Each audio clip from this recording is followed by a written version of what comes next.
Yeah, so this is actually an amazing question. It's something that we talk about a lot.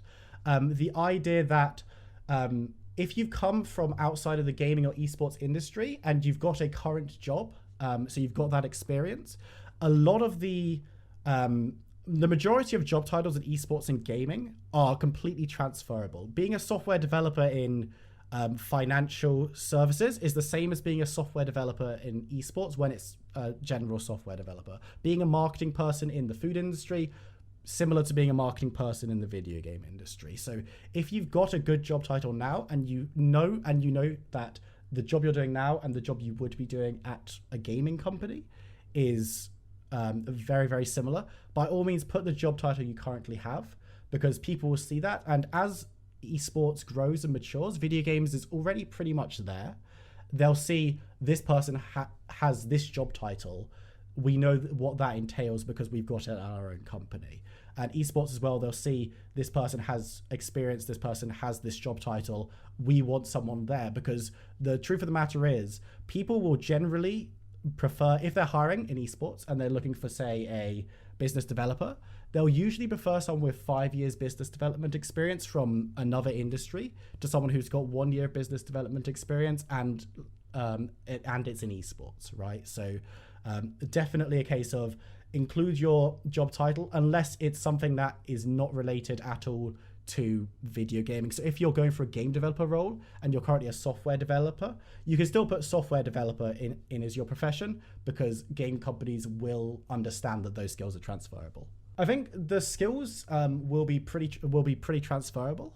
So I would say you can definitely leave in your current title as your profession.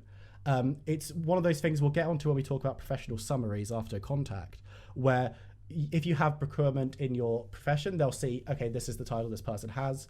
We understand generally what that entails. But then in your professional summary, that is where it'll be a place to say, this is what I'm currently doing. I'm looking to make the switch. And then in that section, you'll have a couple of ways that your current job would set you up very well for this one you're applying for. And then, of course, when you talk about your experience, your education, your skills, all of that will kind of come in and say, look, this is clearly I am the right person for this job because of all of this stuff. I don't think if you put procurement rather than game production, I don't think it'll put that many developers off, especially when if you put game producer and you've got experience in loads of other stuff that's not game production, they might be a little more wary. So I think, yeah, it would be absolutely fine for you to have that listed as your profession, especially when you can then highlight in other areas the way that that current profession can move you on to this new path and this new position. No worries at all. Thanks very much for the questions. Perfect. Well, let's jump on to contact information and just talk about how you want to lay this out and what you want to include. There's not too much that's complicated here. There's just a couple of things if you're coming into the esports industry that you might not have included on previous resumes. So make sure every single point of contact for yourself is hyperlinked. Make sure that the hiring manager can click on your email, your social media accounts that you list here, and that will take them to your social media presences and to your email. It makes life for the hiring manager so much easier. And the fact of the matter is you're wanting them to be able to contact you as easily as possible. You want any email that you get from a hiring manager is going to be positive. Even if it's a rejection, even if it's them explaining why you didn't get taken to the next stage, that's going to benefit you in the long run, right? So you want them to be able to do that as easily as possible. And if they have to go through loads of different copy and pasting or going to other, opening Chrome and doing all this stuff, the chance of them contact you decreases. Yes, it might only be a very, very small amount, but if that's the tiebreaker, if there are two candidates who are identical and they can only take one of you through to interview, if they can contact one of you much easier than the other one, then that could be the decision-making prospect. Obviously, not in many cases. There will obviously be other tiebreakers that are usually used, but you always want to be that little bit ahead. You always want to have that advantage. When it comes to having an email address, we've seen this one so many times, okay? Professional email address. It can be a Gmail, it can be a BT Internet, it can be a whatever you're using as your email provider. People aren't going to be turned off if you come at them with a Gmail account. Have it be a professional one where you're not embarrassed to have your email listed. So first name dot last name at domain.com, always a classic. Initials and then last name at gmail.com or domain.com, always a classic. That's absolutely fine. It just makes it easy to be contacted, and you know that you're never going to embarrass yourself by sending these emails. We've seen some truly fantastic email addresses come through for resume reviews and applications before. It's such an easy way. And yes, 9 out of 10 hiring managers aren't going to look at an email and go, nah, we don't want this person because it's xxx toxic slayer xxx at yahoo.com. But there's always that chance that that one hiring manager just isn't in a great mood or isn't really in the gaming and esports industry. They're just a hiring manager for someone, for a company. And they see that and they're like, no, this isn't the kind of person we want working with our company. And you never want to give them that chance. So professional email can never go amiss. In the esports and gaming industry, adding your Discord username, always a no-brainer. You basically want to be accessible and contactable everywhere where esports and gaming is done, where these companies operate, right? And I mean, look, we're Hitmarker, we're an esports company. We do a lot of the stuff in the esports and gaming realm. That's what we're centered on. We're in a Discord right now that we have. So sometimes when we're contacting other people, we do use Discord rather than email when we're talking to partners and stuff. So if you are where business is already being conducted, it might be easier if they, obviously it's unlikely a hiring manager is going to give you an offer for an interview via Discord or something. But if they read through your cover letter and your resume and they've got one burning question, they're like, oh, actually, I really want to know what they meant by this, or I want to understand what this piece of, like when they ended their education, if you've missed something off there, they might just send you a quick message on Discord because it'll be quicker and easier than sending you a full email. So having that is always a no-brainer to me. Other platforms that you want to be having in this contact section, Twitter is a big one, especially if you want to work in marketing, social media, showcasing that you're on the platform, where it's probably the biggest one in the world of esports and gaming right now, is a huge one. LinkedIn, much more generally, is kind of the professional platform, so I would definitely consider using that one. And it's very much you want to be including these. The thing that kind of just got on my mind, which is why I stumbled there, is if you've got an unprofessional Twitter or LinkedIn that you wouldn't want your hiring manager, you wouldn't want your new company to see, I would recommend wondering why you wouldn't want a hiring manager to see it. And obviously this is much less likely on LinkedIn because it's very professional, very formal. But if your Twitter is something that has stuff on there that you wouldn't want your employers to see, maybe think about removing it. Maybe think about cleaning up your social media accounts a little bit. Maybe think about changing your Discord avatar to be a picture of you or something that's pretty, I say with a picture of Pokemon being my Discord avatar, but being something that isn't going to cause offense or cause problem for anyone. It's just something to consider. And that doesn't mean it has to, your Twitter or your whatever you link has to be super formal. It doesn't. It just has to be the kind of thing where a hiring manager would look at it and go, and wouldn't cringe or wouldn't go, we don't want to work with this person. Because if you link this kind of stuff, they will look at it. And your social media can be such a benefit if you show that you can create awesome content, that you're active in the scene, that you display stuff that you've been working on, talk about things you've been included with. That's going to be really appealing to a company, even if it's not necessarily esports and gaming related. Just showing that you're a well-rounded professional can be golden. The other thing to include here is a portfolio, especially if you're going for a creative job, graphic design, if you're going for something like art in gaming. We have so many art jobs that people are looking for, animation, all of this stuff, photography, video editing. Have your portfolio front and center here, clickable so they can find it immediately. And yes, you will want to send your portfolio over to them outside of your resume as well in that application, but if you can draw the hiring manager in immediately to look at that portfolio, that's going to be really, really good for you because you want to be showcasing your best work. And if you're going for one of these more creative positions, then having a great portfolio is going to be something that grabs their interest immediately. Cam, I'm going to grab a cheeky little sip of apple juice if you want to let me know if there are any questions. No questions. Right. Now we've got through the header.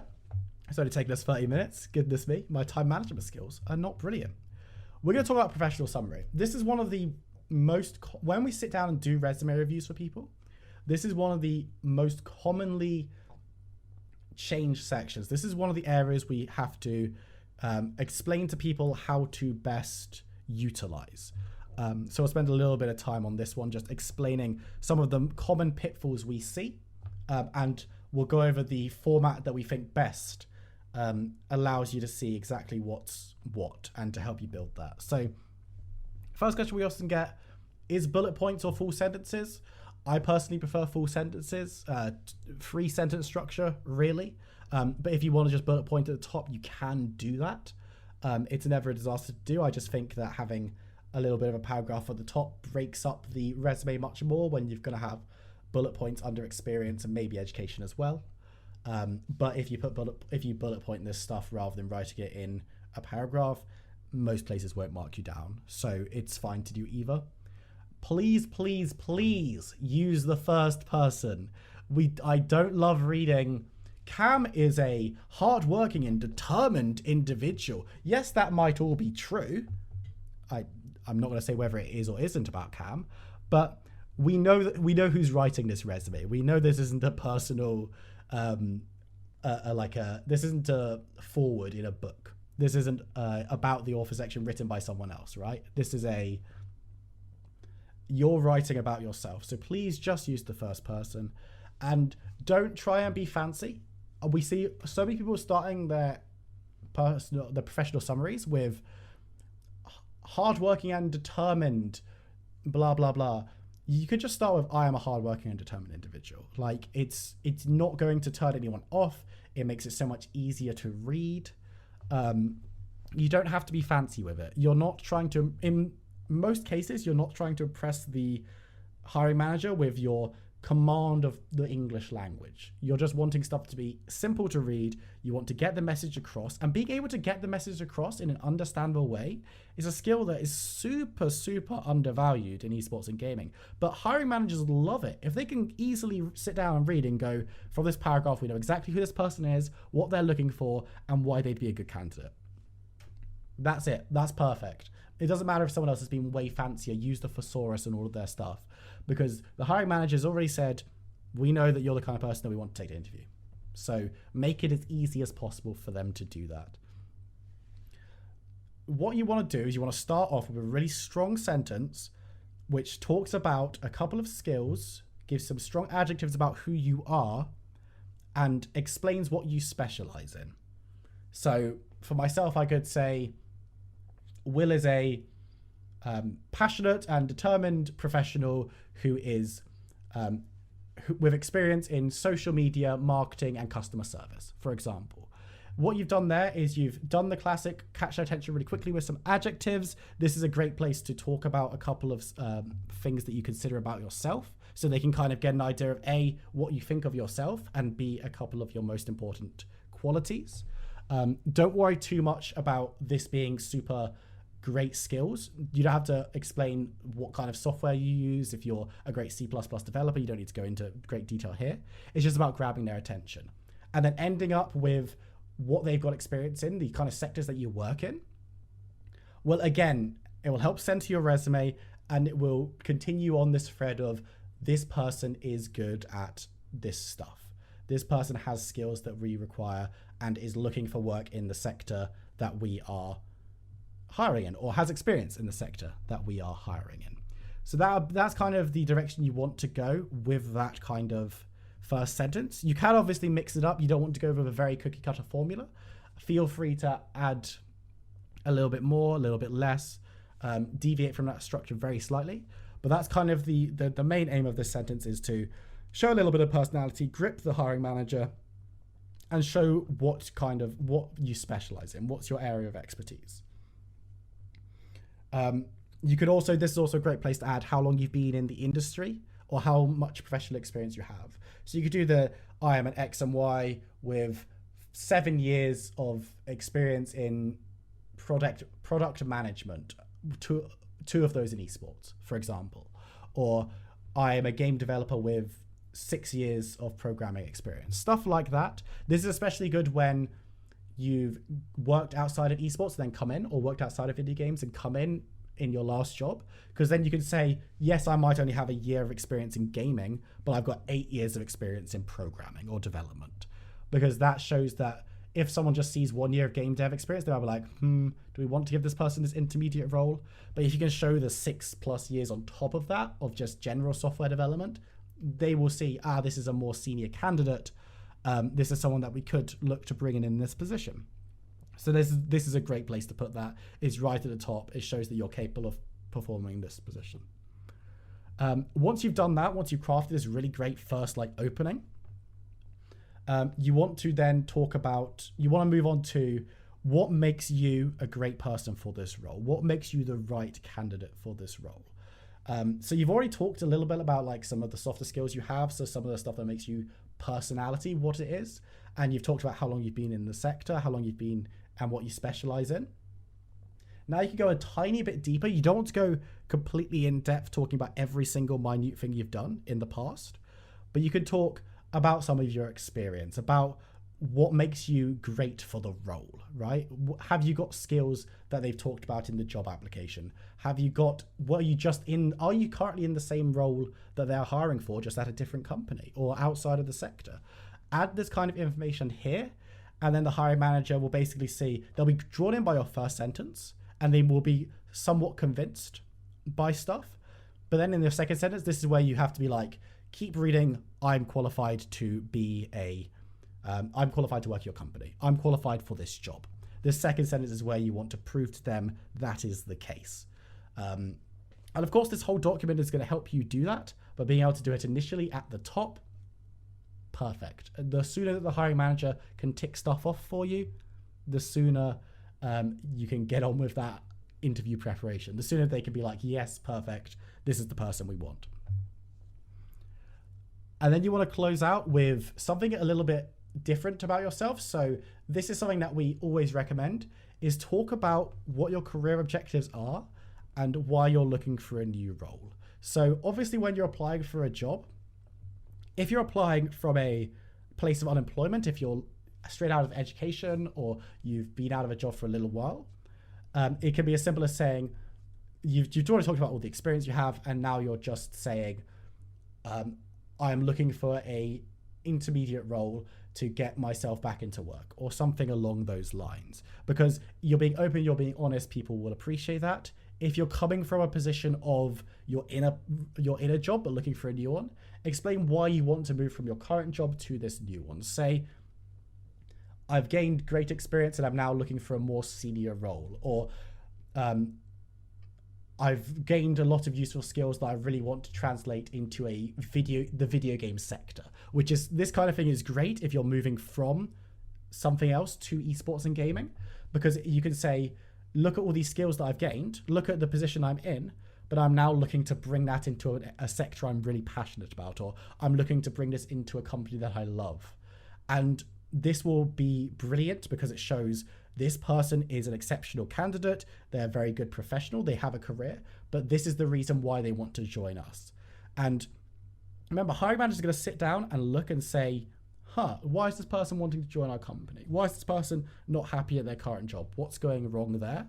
And you just want to cut them off at the pass and explain very strictly in a short sentence why it's the case, right? And obviously, if the reason you're leaving is because you don't like your current company or something like that, you don't have to say that here. We'd advise not doing it because it's a little bit unprofessional. But you can just say, I'm looking for a new challenge in a slightly more senior position, or I'm looking for a new challenge. I've recently moved and I'm looking for something new. All of these things are good options for your professional summary, I would say. And this kind of 3-sentence structure, if you're doing it in bullet points, it can just be 3 bullet points. If you're doing it in prose, you can just do it in 3 sentences. It's not going to take up very much space on your resume. But if you've done it in that kind of format and you've included that kind of stuff, again, room for interpretation, room to include a little bit more or a little bit less, depending on how much you can talk about, how many skills you can say are on your job application, how many piece of experiences you do have. the hiring manager is going to leave that professional summary, understanding who you are much more, understanding what you want from this current job or what you want when you're applying for this role. And we'll have a little bit more information on whether you're the right person for the role, both personality-wise and experience-wise. And if you've done this correctly, this should all be positive stuff for you. So it should be an excellent piece. And I think that people don't appreciate how important a professional summary is on a resume. This is the kind of thing where when we see resumes and we give advice on them, this is the one section we have to say, add this section the most. Because no one forgets to talk about their experience. No one forgets to add their education. But like, this is something that loads of people leave out. And it's because it's hard to write. The professional summary is, it's difficult to sit down and write about yourself most of the time. I find it a nightmare, but it adds so much value in such a short space of time. This is probably going to add the most value per like word of anything in your resume. So it's so important to add. It adds so much and it will really set you apart, especially if you're the only person in 10 applicants that the person looks at in that day who's included this. They'll have so much better idea of who you are, what you're looking for, all of this stuff than any of the other applicants. And if they know more about you and you're the right person for the role, then you're going to be the one that they're most interested in interviewing. You're going to be the first person on that interview list. And hopefully you're going to be the one that gets hired. So definitely something that I would recommend. Also, if you're wanting a kind of longer format, or we're going to be putting out as much of this as possible in content, so you'll be able to listen back to it or listen to it if you're not here live. We have an amazing article on writing a resume, and I think our section on professional summary, and this is a shout out to Cam because I didn't write this article, our section on professional summary is really, really good. It's like, it will sit you down and it will talk you through exactly how to create, and it will give you examples of what you should be including. So I would recommend going onto there. If you head over to Hitmarker, there's a careers advice section at the top where you'll be able to find that article and a bunch of other articles on all aspects of the hiring process, with more to come. Stay tuned on that front. Cam, if there's no one with hands up, we can move towards experience. Nothing at the moment. Perfect. Experience. This is something we get asked about a lot and is the majority of what you should include in your resume.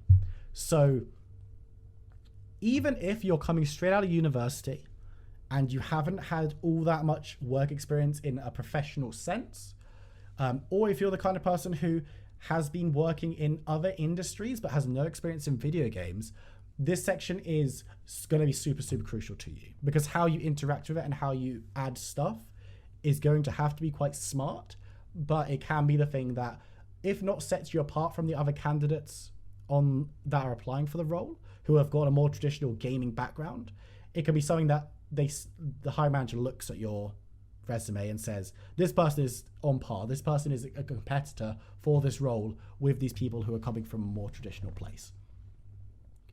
So this is the first question. Volunteer experience where it's not something that you've been paid for. It's something you've done maybe more casually. Working for an esports org as a social media manager during your studies. Doing some volunteer casting for a league that you've been running with mates. All of this stuff. Should you include it in your experience section? The answer is, it really depends, which is a bad answer, but I'll elaborate. Basically, you want your resume to be a page long, 2 pages maximum, but really you should be able to get it down to a page. Include the top 2 or 3 pieces of experience. You want to be including everything paid you've done. So you want to have a full career history included in your resume. You won't talk in depth about all of these positions. So for example, if you graduated from university and you worked in a coffee house for 6 months before getting your first job as a business developer, and then you got your next job in sales, and now you're looking for another job, you don't really need to include anything about that role at the coffee house. You want to mention that you did it so that there's not a gap in your employment history, and the employer might ask, the hiring manager in the interview might ask, so what did you do for 6 months at this coffee house? How did you develop? What skills did you use? All of this stuff. Good question that you should prepare for in an interview, but I won't spoil that masterclass. But if you haven't got loads and loads of paid experience or enough paid experience to fill stuff out, volunteer experience will give you a platform to show how you excelled and how you developed skills.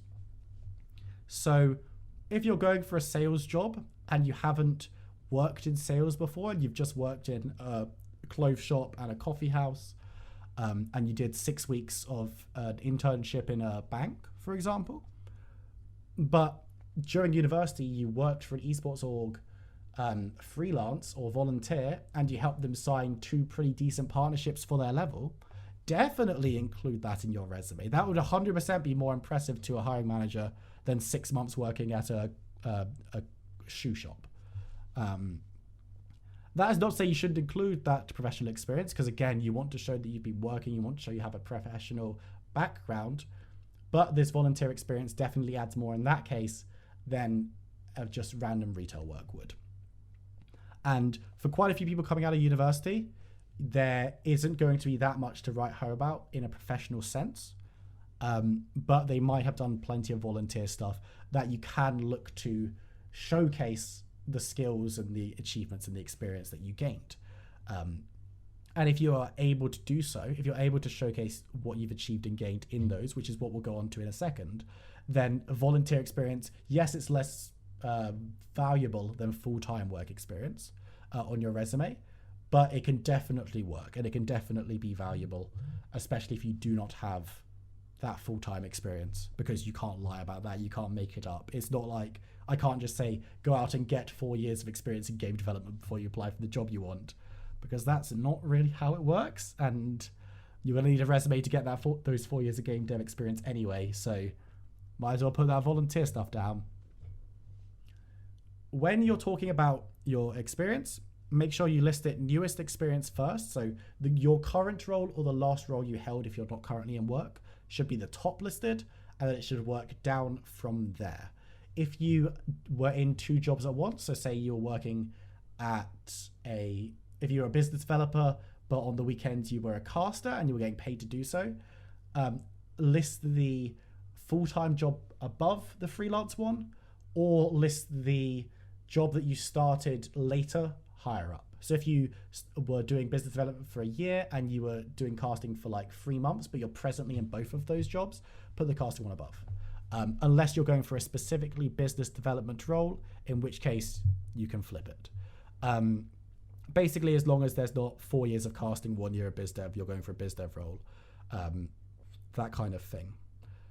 It's wild how often I see people putting their experience in just a completely arbitrary and random order that doesn't equivalate to their actual career history. The reason you want to order it going down, especially if your most recent experience, say you were working as a sales or partnership executive, and what you really want to be doing is marketing, and you did like 3 months of marketing before that partnership experience. The reason you put the partnership stuff first is you want to give the hiring manager a accurate and easy to follow flow of your career. It shows that there aren't massive gaps that you'd have to explain, and it shows the way you've moved.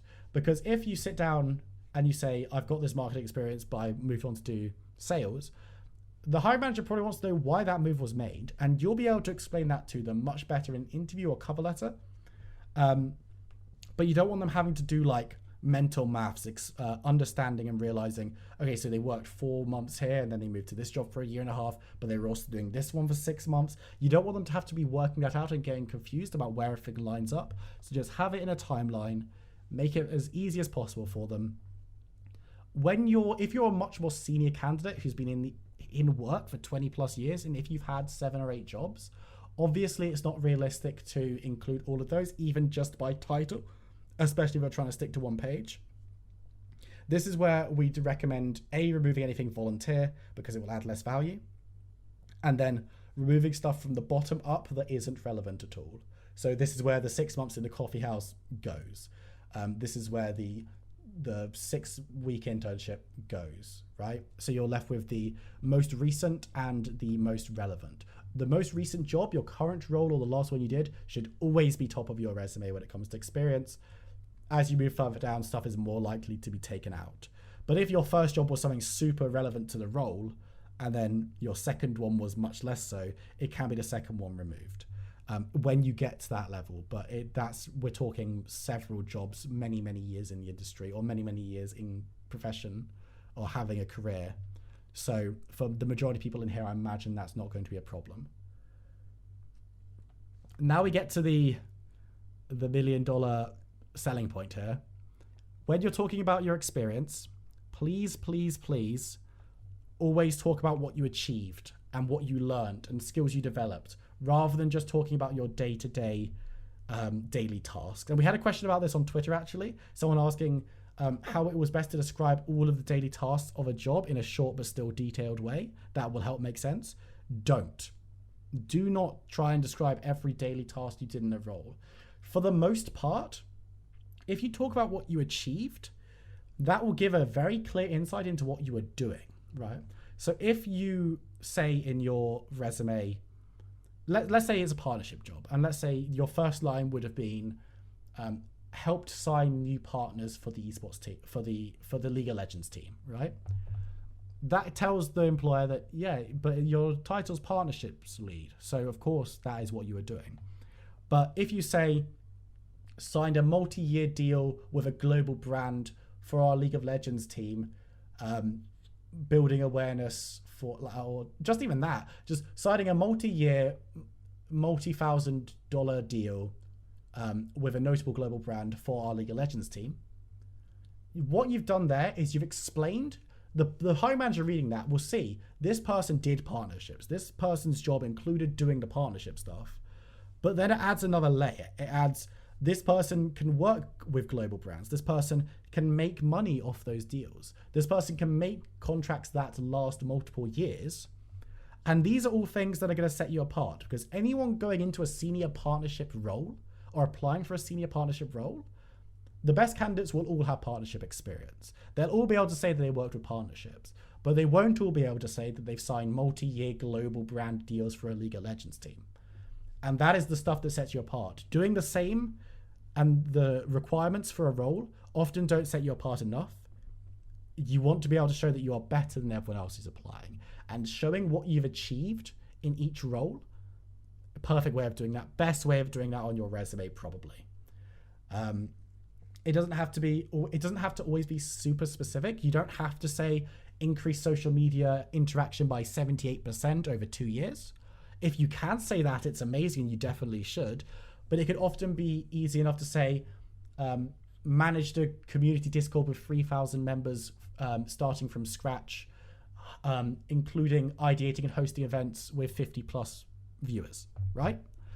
That is much better than saying manage the company's Discord, because it shows that you've been managing the company's Discord. It gives the day-to-day, but it also adds that extra layer that sets you apart and shows that you are successful. Because I could say, wrote SEO articles. I can say that. That doesn't show how many I wrote. It doesn't show how successful they were. It doesn't show what industry they're in. But if I say wrote multiple esports and video game career advice articles that accounted for 4% of a website's viewership over 6 months, that is much more impressive and gives a much clearer indication of what you did, a much more specific indication of what you did, and increases the value of every single sentence. And when, with your experience, you can maybe mention 3 or 4 things, maximum in your most talked about experience, getting as much into those sentences as possible is crucial. It's the same with the professional summary, right? You want to be adding value as much as possible. You don't have room to add a bullet point where it says manage customer complaints, but you do have space to say helped with technical and community issues for more than 20 customers a day, right? Adds more value, makes you look better, shows the hiring manager that you're a good person for the job.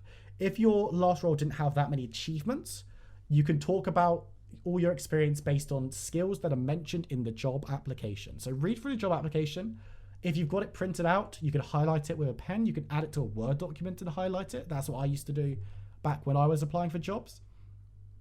And focus your experience where you can to that thing. So if, say, there's a company that's looking for someone who can do social media management, and you haven't got achievements in that realm, it's quite easy to go through and say you managed social media account for 3 months, it wasn't growing, but you could say manage social media for an esports brand, learn using Buffer, TweetDeck, and X, right? There's options for you to include the skills, include stuff that was mentioned in the job post that can really just upgrade things, right? And again, it's not going to take up much more space than just saying manage social media. It's going to take 4 or 5 more words, but it's going to add so much more to your application. And again, a hiring manager is going to look at that sentence and see this person's using all the software that we need. But they can't do that if you just say manage social media. So give the hiring manager everything they want to hear. Truthfully, obviously don't lie about stuff, but give them everything they want to hear as quickly and as impressively as possible. So my trick is usually, if there's anything quantifiable, if you've got stats, if you've got data numbers about any of your achievements, front and center, put that at the top. Then most relevant stuff, which can be shown, skills, basically. So any skills that you developed or used in a position that are mentioned in the job application, add those. Usually by then you'll be out of space for that one job and you won't need to worry. If not, if you've got to add that one more bullet point to flesh things out, then you can add the most impressive or unique part of the job that maybe shows a softer skill. So maybe you were the assistant manager, so you were in charge of HR disputes in a small company that doesn't have specific HR or something, right? It's something a little bit unique, something a little bit different that you wouldn't necessarily get from someone who has an assistant manager position. You wouldn't get that from the title.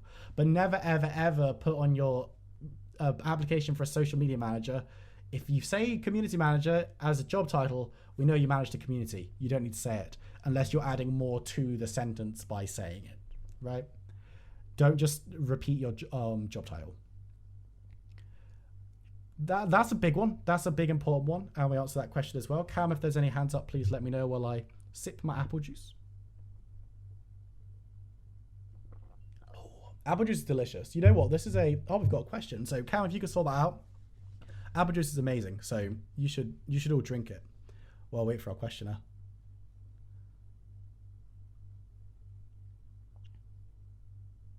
Cam, you're doing an amazing job, by the way. Just want to let you know. He's great.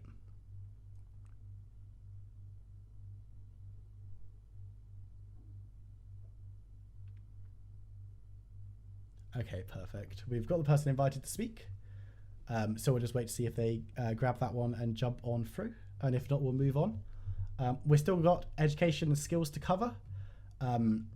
And then we'll also talk a little bit about the stuff that you want to be adding to the bottom of your resume. So we're talking the languages, relocation, personal interests, and references. So we'll go, that's kind of the pipeline. So next up will be education, and then we'll talk about bottom of resume bits, and then we'll be done. Thank you all for sticking with us. This has been an amazing turnout. Absolutely fantastic. Hitmarker community, always coming in strong. This dog running around outside my flat. Great stuffs. Spider is still here for those of you on Spider Watch. And I've been told we're potentially got another question that Cam is trying to grab in. Yeah, for sure. I think those kind of skills and those kind of experiences, depending on, as we said, how much you've got in terms of professional, because if you're a manager currently in your full-time role, it's often a case of there'll be enough in your experience section as it is. But when you get to the bottom, something that we will talk about a little bit towards the end of this talk is about how to talk about your extracurriculars and your interests. It can come in education as well. But it can be nice to include that kind of thing there, because something that hiring managers really will want to see is that you're a well-rounded individual. And especially when your interests and that kind of thing, so being in a band, volunteering with your clan. The volunteering with clan, if you've got less experience, is the kind of thing you could put in experience, because it's very strictly related to esports and gaming.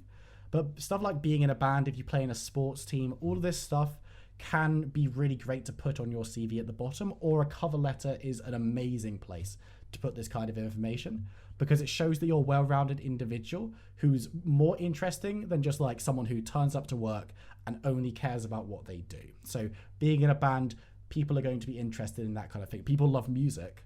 So when you have a hiring manager talking to you and looking through stuff, if they see someone in a band and they're like, oh, that's really interesting, it's the kind of thing that they'll want to talk to you more about in an interview. So stuff like that, I wouldn't necessarily always consider putting in the experience section. But if you've got an interest section at the bottom, if there's room for that, I'd put it there. But definitely something to mention in your cover letter when you're putting that together with your resume, because that is where you can go a little bit more into detail. And this is where you can say, I'm in a band and these are the skills that I've gained in that position, without taking up room on your resume, which is a very has to be very space efficient, if that makes sense.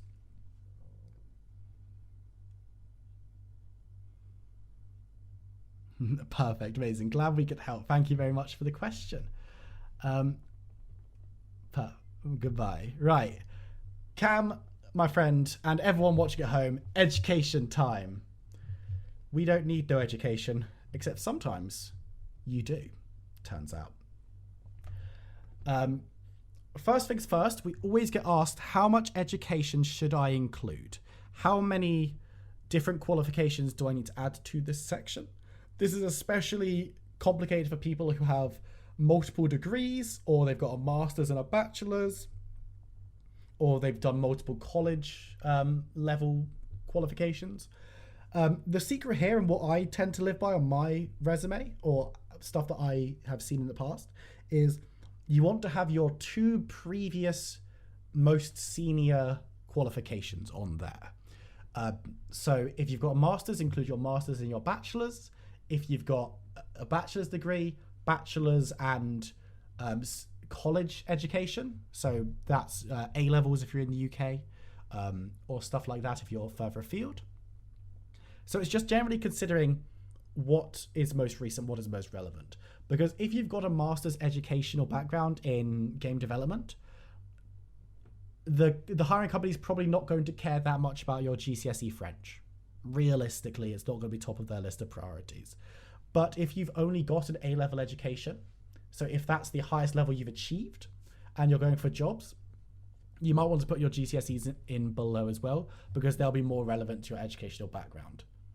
I'm going to sneeze, so I'm going to mute myself real quick.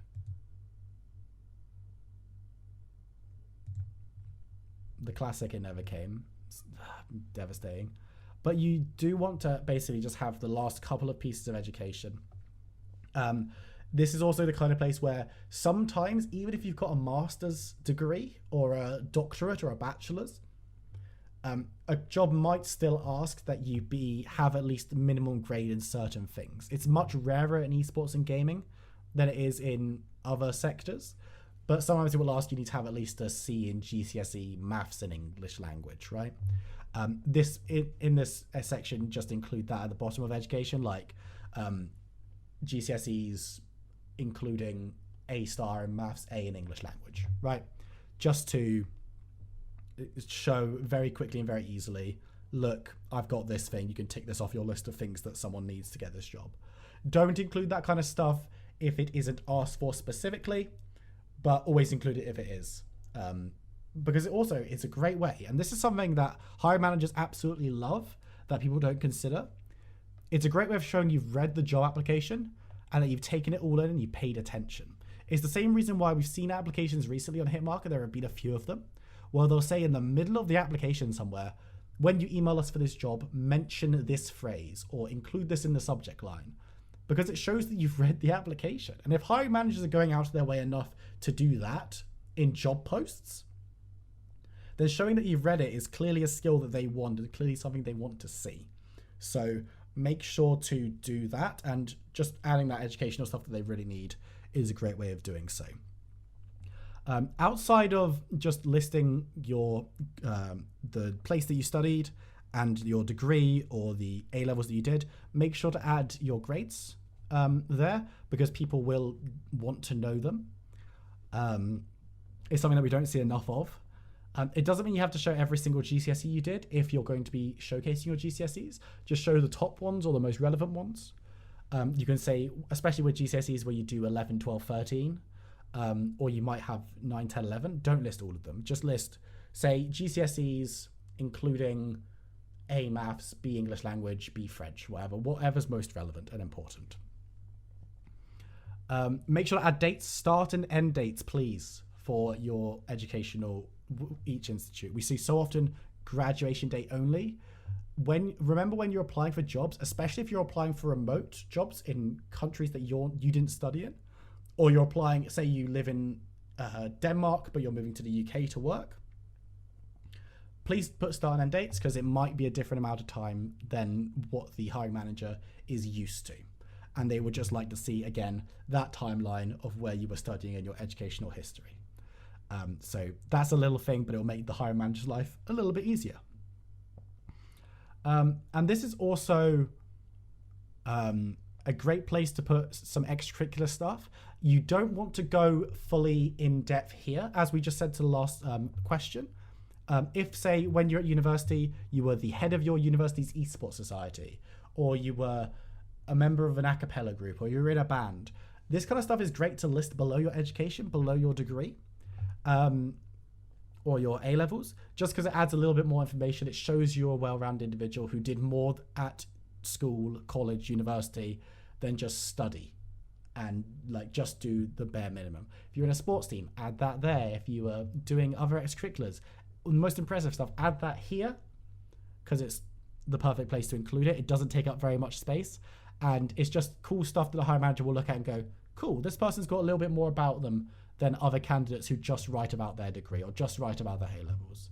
And again, you want to be the one that stands out, and sometimes being a prefect who was hockey captain at your school could be enough to be a standout, especially if you luck out and the hiring manager's a massive hockey enthusiast. Then you've got some good ground, and that obviously is unlikely to be the decision maker, but hey, they're going to think about you a little bit more favorably if they can talk to you about this kind of stuff. We've got a question here from Twitter that I'm going to go through very quickly. I always worry about adding the university course I didn't finish to my CV along with the skills, etc. So if you've done 2 years of a degree and then you didn't qualify, you can still mention that in your education section. You can still do 2 years. You'll just have to put unfinished as your qualification. And this is something where this is why you want to add your grade every single time, because showing that it wasn't finished is super important. Because if someone's hiring and they specifically need a university degree holder for whatever reason, obviously you don't apply in that way. But showing that you've done 2 years of education, it shows that you've got some skills. It shows that you've gone through a certain level of academic writing. It shows that you've got a certain level of educational background. And in loads and loads of cases, I've seen so many people in esports and video gaming who don't have degrees but are super successful, or have partial degrees and are super successful. Because quite often what we'll see is we'll see someone doing 2 years of a broadcast production degree, they'll get a job in broadcast production, and they won't do their final year, they won't graduate. Or someone who spends a year at university doing marketing realizes that they've already got the skills to do marketing full time, and they'll go off and find themselves a job. And it's still worth putting that unfinished degree on there. It will also create a good talking point for you in an interview, where the hiring manager might say, we see that you did 2 years of a degree, why didn't you finish it? And if you've got a reason like, I did 2 years and then I got given my first opportunity and it didn't make sense to me to finish my degree before taking a job in the sector I'm looking for, then that's a really good answer and it'll be impressive to the hiring manager. So in short, always include that kind of thing because it creates good talking points, and it's not going to be a massive negative unless not having a degree is a negative for the job. At which point they'll probably say that in the job application, and at that stage it's a case of why are you applying for it then. It looks like we got a question, so Cam, if you could set that up for me. Cam should be my personal assistant. Cam, you should be my personal assistant at work. I'll talk to Rich about renaming. Hello there, do you have a question?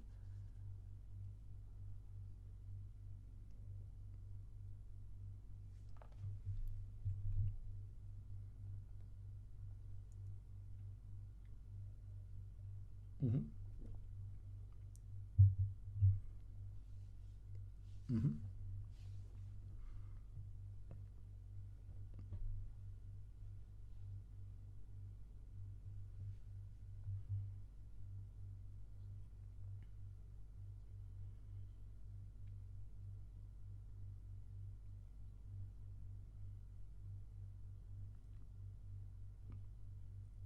Oh, I mean, it might seem a little bit weird to put on your high school diploma or whatever you studied there at when you're a senior level employee, right? When you're someone who has got loads and loads of experience.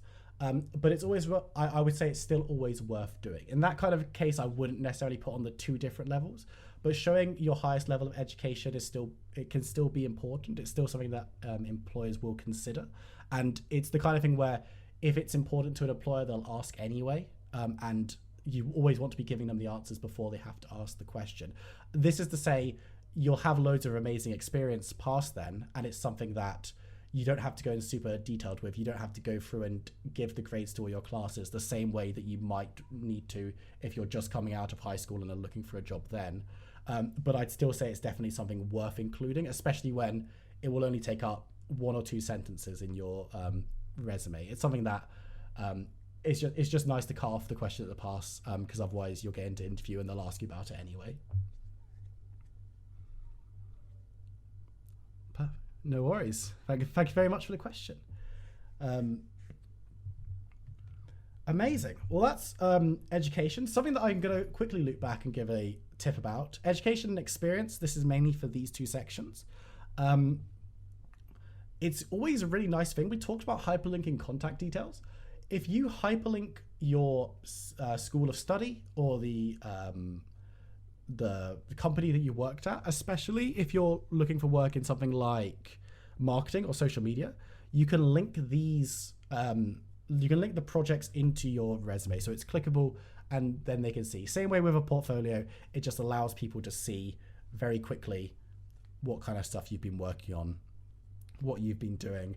And if it's impressive work, that's obviously going to be a massive benefit. So definitely something that you could include in a resume or CV. Just linking to the companies and the university that you attended. This is especially useful if it's a company that's not as well known, because obviously if you worked at Fnatic for 5 years, everyone's going to know Fnatic. But if you worked at smaller esports org, but you did some really awesome graphic design work there, you still want to highlight that, right? But it's going to be much easier for them to just quickly click through it and see, oh wow, this esports org, which only has 400 followers, say, the graphic design work is really professional and really awesome. And that's what you want to be doing in those cases. And same with education. If I'm applying for a job in America and I'm from the UK, I'm going to link my university because I want the American hiring manager to be able to click it and see that it's a prestigious university, see where I studied, because they might not have heard of it. They might not have heard of it naturally, but they will have heard of it if they can click it. So that's the education section. We're going to talk about the kind of the bits that you can put on the bottom of the resume now. We'll talk about skills as a bit more of a larger section here. And then we'll be going on to interests, languages, relocation, references. And then we'll be done, because I know that you've all been sitting around getting this good information. And at the end, I'll a little bit of a teaser about what will come next in a couple of weeks. So, skills. What should you be listing here? Not Microsoft Office. Haha. Cam, it took me 81 minutes to mention Microsoft Office. I hope you're really proud of me. The skills you list here are, you want to be showcasing your skills throughout your entire resume. So it's not a case of, you can't just write C++ development and call it a day. You can't just write web development and call it a day. It's something that you need to be showcasing throughout your entire application, your cover letter, your resume, everything. You can put it in skills here. The skills section for me and for people that I've talked to is about very specific hard skill stuff. So it is about describing the different programming languages you use. It's about talking about the video editing software that you use specifically. It's not a place to say video editing. That's not what this is for. It's for saying video editing, Windows Movie Maker, and Sony Vegas. It's to show exactly what you've got specifically in your skills bank, to show if the hiring manager needs to teach you. If you've got transferable skills, what you're exactly working with. You don't want to say graphic design, you want to say proficient with Photoshop and Paint 3D. And skills is not the place, for the most part, for saying leadership or hardworking or coachable, right? This isn't the place for that, because those are things that anyone can say, and just saying the word means nothing. It's a different kettle of fish if your last role was a management role where you were being a leader, where you were in charge of motivating staff during crunch, right? That is where you put that skill, because a hiring manager will see that and say, this person's a leader. We've got evidence of this. Just writing leadership in your skills, it's adding nothing. It's taking up space. You don't want to do it. The rule here, again, read the job application. There will be a requirements section which will talk about all the skills that you need. Highlight any that you have, put them in the skill section. If there's only 4 skills required and you do all 4 of them, put those 4 in. You can add a couple of extra ones. If you're being hired as a graphic designer and you've got the graphic design with the correct software, you've got the photography skills, you understand how to use this type of camera that they want, but those are the only 3 things they ask for, feel free to add your video editing skills. Feel free to add your basic web dev skills. Even though they're not super relevant to the role, it will still be impressive for people to see that. Talk about stuff that you can prove through education. So don't just say that you're a good communicator, because anyone can say that. But if you at university did a module in public speaking, or you did your degree in marketing, this is the kind of place where you want to be showcasing those skills. We've got another question. So Cam, if you could load that up through the skills section. Because the last thing I will say about skills is avoid ranking them like 2 out of 10, 5 out of 10, whatever, or 5 out of 5, because you just want to showcase stuff you're 10 out of 10 at. Even if you're developing and learning a little bit more every time, you don't want to say that you don't want to list skills that are 2 out of 5, right? Because then the hiring manager is going to be like, we want someone who can actually do this. But if you're in an interview and you say, I've got a baseline understanding of this software and I'm working on improving it, that's much better than just showing that on a resume in kind of a weird way. Hello, I hear we have a questioner in here. Hello. Yes, I can. Oh, no worries.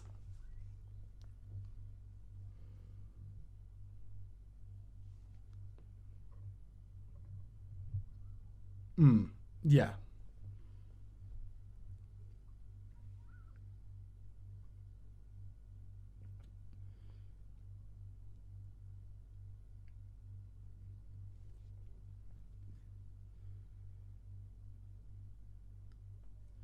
Uh,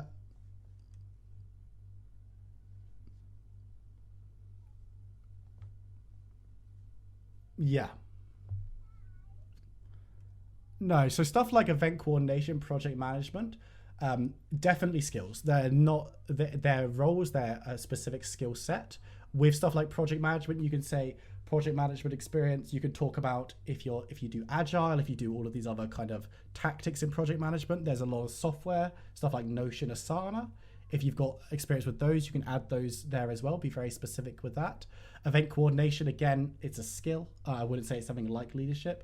You want to be making sure that this is not the only place in your resume where that's highlighted. So with event coordination, if you've got experience in that area, project management, you'll have experience in that area. Make sure you're showing off in your experience, in your education. But with stuff like that, I would say those are definitely skills as opposed to just adjectives. So they're definitely something that you could include in your skills section, yeah. No worries at all. Thank you very much for the question. And we have a question from Twitter as well, which I'll quickly run over. In this industry of esports, I feel like I'm learning something new every so often. I don't know if I should be putting that in my resume or not. Your resume should be constantly evolving and constantly updating. Your resume should be updated before every single job application. And even if you're putting out 2 resumes or 2 applications on the same day, there's a decent chance that you're going to want to have them written slightly differently. A skill added here, a skill removed there, a bit of experience information changed, because obviously don't change the factual hardcore stuff, like don't change the number of days you worked at the company or the length of time you were there. But say one company, you're going for 2 different sales roles, and one is very much sales and partnerships, and you're going B2B, and one of them is much more B2C, talking to customers in a way. there's going to be like different things you want to highlight in those two different roles. So you want to be updating stuff all the time. When it comes to skills, make sure that everything you're putting on there is something that is you're confident doing, something that you'd be confident doing in a work environment. Because as we were saying just before we had that question, if you're a 2 out of 5 on web development, don't apply for a web development role. You want to be a 4 out of 5, 5 out of 5 person for web development, because that's what you'll be doing day in, day out. So if you're just learning stuff, you're just dabbling in social media, you've just started coding, you've just clipped a couple of things together, that doesn't make you a video editor, but it's definitely something that you should look to improve on if it's something that you're passionate about, because eventually it will be something that you could add to a skill set, because if you're confident doing it in a professional environment, it's something that you should feel confident putting on your resume. Now, welcome to the bottom of the resume club, where you're going to be talking about things that you should maybe include. Interests in like a personal statement stuff at the bottom. So unlike a professional summary, this is talking about who you are as a person outside of work. If there's room, basically, is the answer. Never make a document a 2-page document to include this. Never run over 2 pages to include this. This is in the realm of would be great to have on a cover letter, right? And there is almost always a better place to put the information that you'd put here, but you can put this in if you've got enough room. So if there's stuff that you were doing at university that you're going to put in your interests, you can put that in your extracurriculars under education, like we talked about earlier. If there's stuff that you have done volunteer for an esports org and you don't have that much experience, you could put that in your experience section, right? It's about, this section is just essentially to make you a more well-rounded character, and you're going to want to include this kind of stuff in your cover letter anyway, near the bottom, just to give an extra side of you. And in that document, there's much more room for it. But if you are going to do this in your this document, either bullet point 3 or 4 things, doesn't have to be loads, never more than 1 or 2 about gaming. So you always want to showcase at least as much stuff that's outside of video games and esports as is in. So if you're a really avid League of Legends player, first of all, I'm really sorry. Second of all, by all means include Diamond 4 League of Legends player, but also include that you love cooking and you play semi-professional lacrosse, right? Because everyone who applies for an esports company, so say you're applying for Fnatic or XL, who we have jobs for on the site currently, if you want to go have a look after this talk. Everyone who's applying for a League of Legends role with XL loves esports, will play League of Legends most likely. That's not going to set you apart. But if you're an avid rugby fan and you love baking, those are kind of things that kind of give an indication of who you are and could create common ground. Again, cover letter is the best place for this, but you can add this to your resume as well. Languages, right? This is something that I am the most monolingual person you'll probably ever meet. I can just about use the U-Bahn in Berlin with my German. Only include languages you can actually speak to a professional level. So if you're, again, it's the kind of same thing with skills. If you're not comfortable using Japanese in your day-to-day work, if you're not comfortable reading and speaking it, don't put it on your resume. It's not something that being like a level 2 on Duolingo Spanish is not going to impress the Spanish hiring manager for the job, right? It's a cool hobby, and you can say in your cover letter, I'm really interested in different culture, like in traveling, and I've started to learn Japanese in preparation for a trip I'm going to take next year. That's cool. That's building that's building up your personality. That's showing off what you can do, and who you are, more importantly. But just because you're learning a little bit of Japanese so that you can go there and experience more of the culture when you visit, it doesn't mean you're going to be able to do a job that involves you translating Japanese every day, right? So please only include languages that you're proficient in, because it's not going to earn you any credit if you put like German basic on your resume, because it's not going to help you get the job realistically, because a basic level of a language proficiency isn't very high. If you are monolingual and you only speak English and you're applying for an English job, you don't even have to include languages at all. If you're very monolingual, you'll likely be applying for a job in the language that you speak. Don't include this section. Relocation. This is something that we see quite a lot.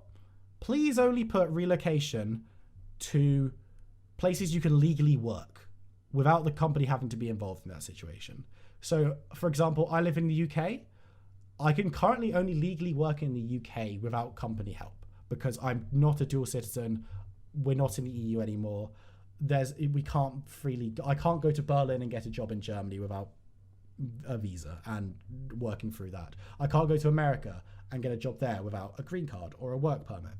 So please don't put relocation anywhere because that's often not the case. This is more in larger countries like the US. If you live in Texas and you're applying for a job in Alaska, the weather's very different for a start. Buy some coats. But this is where you put relocation anywhere in the US, or tailor it to the company you're applying for. If you're applying for a job in Michigan and you live in Florida, say you're willing to relocate to Michigan. Say you're willing to relocate to the north of the United States. Like that is where that's important, right? For example, when I applied for my job at Hitmarker, I was living near London, and I said in my application, I'm willing to relocate further north because that's where Hitmarker's based. Again, if you're applying for a remote job or you're applying for a job that doesn't indicate that you'd have to move very far, you don't need to add the relocation bit. It's just about showing that you can legally work where you're applying for and you are willing to move there. That's the purpose of the relocation section. And finally, references, before we go on to our last round of questions, if anyone has them, and we've got a couple from Twitter that we'll go over quickly as well. Writing references available on request is something that you can do if there's space. I would say never list your references on your resume at all. Always just at most put on request, because no one's expecting you to list them outright, and the hiring company will ask for them if they want them. But again, I would include this if there's space. If there's not, if this is going to take you over one page, it's not something you have to include because it will be taken as read. And if a company really needs you to have references for the role, they're going to ask for them anyway. So it doesn't matter whether you've written available on request or not.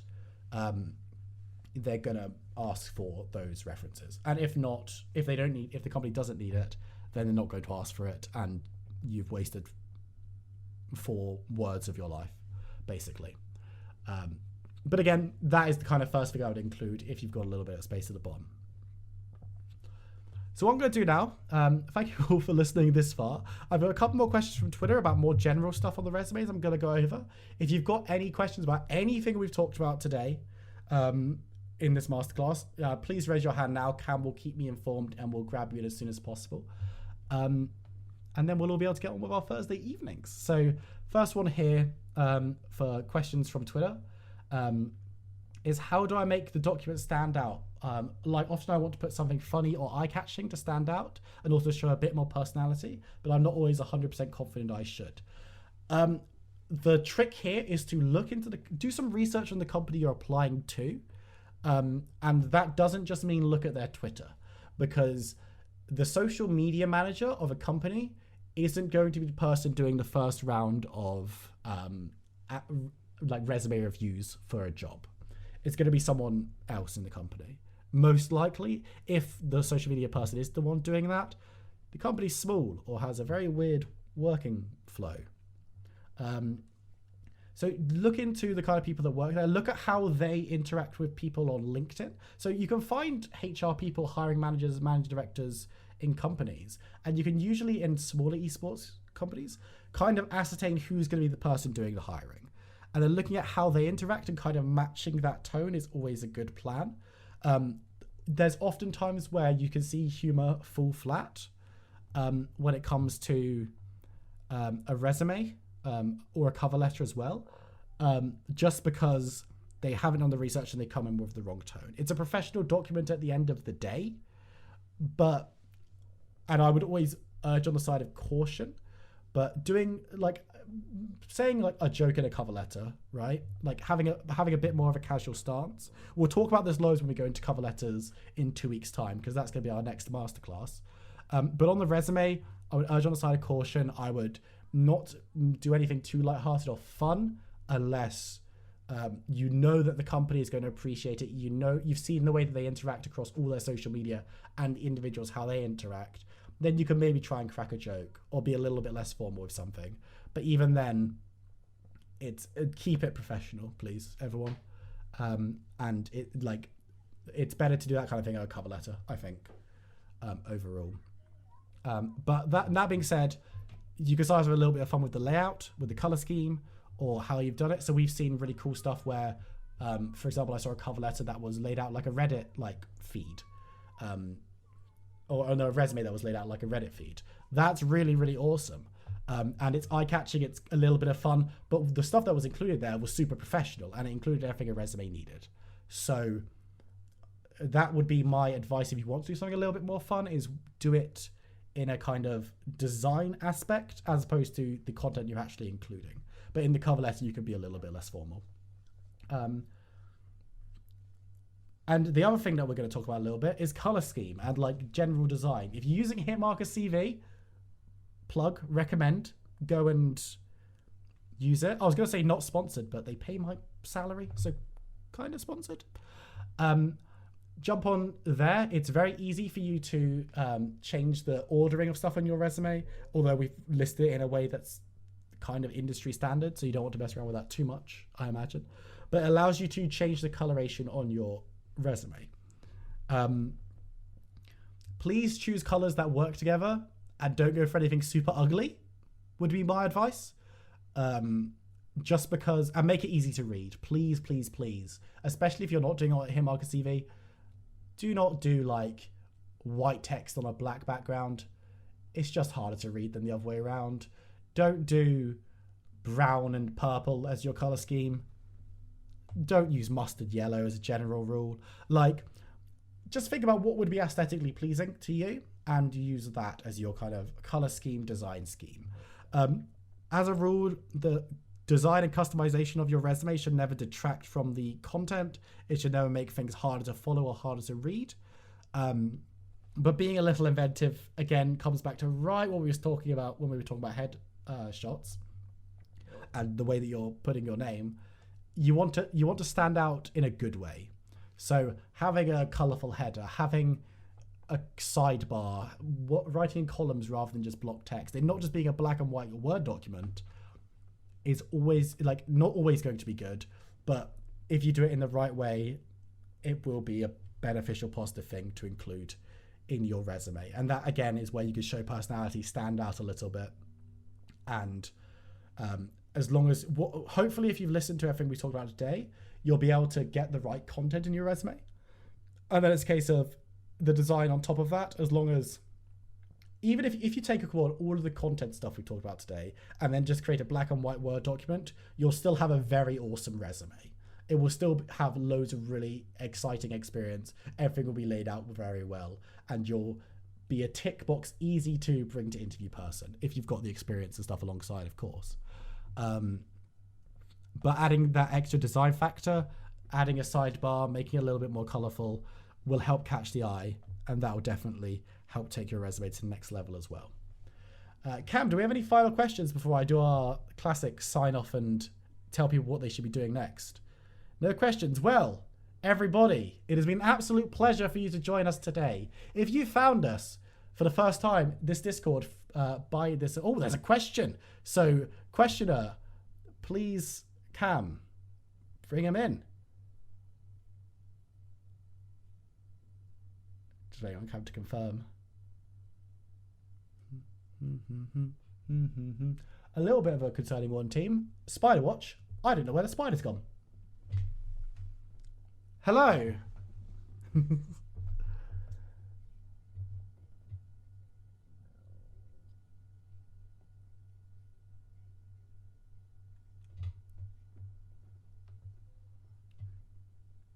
Amazing. Well, it's an absolute pleasure. It's been really good to see positive impact. Hopefully, the dream is that all of this stuff will help all the candidates and everyone who's attended to just upgrade their resume a little bit more and hopefully land that dream job. Perfect. No worries. Thanks very much. So thank you all for attending. If you found us through this event and you want to know a little bit more about what we do, make sure to head over to hitmarker.net. We are the largest, I'm pretty sure I can say that, video game and esports job board. We have over 8,000, I'm fairly certain right now. The number changes massively day on day. Esports and gaming jobs at all levels across the entire globe. We've had job listings for every continent, loads and loads of different countries, and all kinds of different areas. From, I think today, because I was on jobs today, I posted a senior game developer job and a game dev in-house barista job back to back. So there's bound to be something that will appeal to you from loads of the biggest names in esports and gaming. Of course, if you know what Hitmarker is, but you've just discovered this Discord, it's a pleasure to have you here. This Discord's awesome. We talk about all things video game and esports. We have a really active community that love talking about applications, and we love seeing people who succeed, and people share feedback on their resumes and all other kinds of application stuff. And you'll find the Hitmarker team chilling in here talking about how Will is no longer bottom of the UEFA Fantasy League that we set up because my man Harry Kane finally scored a goal and we did it. I'm very happy about that. Everyone at the company is much less impressed, but it's fine. So make sure to stick around. There'll be plenty of stuff. And if you've enjoyed this and want to know even more, we're going to have one more question, but I'll finish this segment first. If you want to stick around or you want to know what's going to be happening next, we have another one of these events in 2 weeks' time. So that is Thursday the 15th. We're going to be talking about cover letters, and it's going to be very, very similar to this. We'll be asking questions from Twitter, and everyone at the live event will also be able to ask. And we're going to talk about how you should be going about writing a cover letter, from what format you should be using it, should it be in the email or a separate document, all the way through to how to best ascertain the tone to use, what you should be including, and how it should be different from a resume, and how the two documents should accompany each other and benefit each other. So that's going to be our next event. It's going to be really, really awesome. A lot of stuff that we've never spoken about before from Hitmarker. So make sure that you put that one in your calendars. There'll be a 4 p.m. kickoff again. And there'll be social media promotion about that going out nearer the time to remind you all. Cam, if you could bring in our final question of the evening, please. That'd be amazing.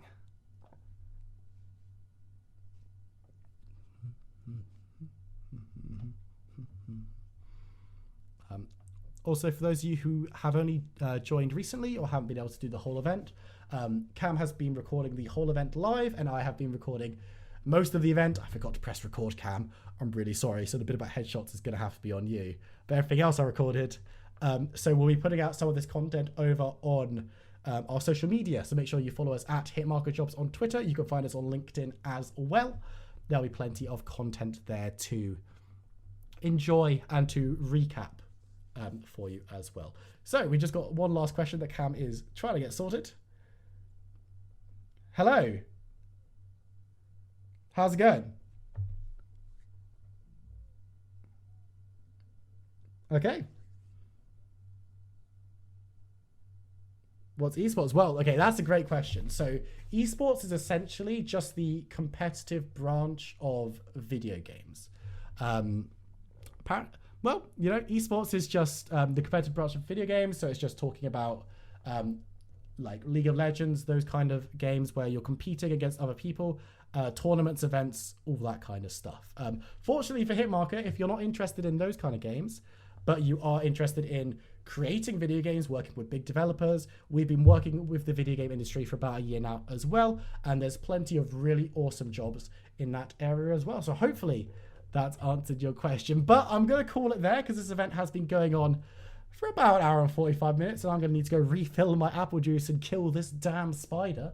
But for myself, Will, and everyone else at Hitmarker, a massive thank you for joining us. It's been a great first event. Hopefully you've all found it very, very valuable. And we'll see you, if not just around the Discord, in a couple of weeks for our next event. Thank you very, very much for listening.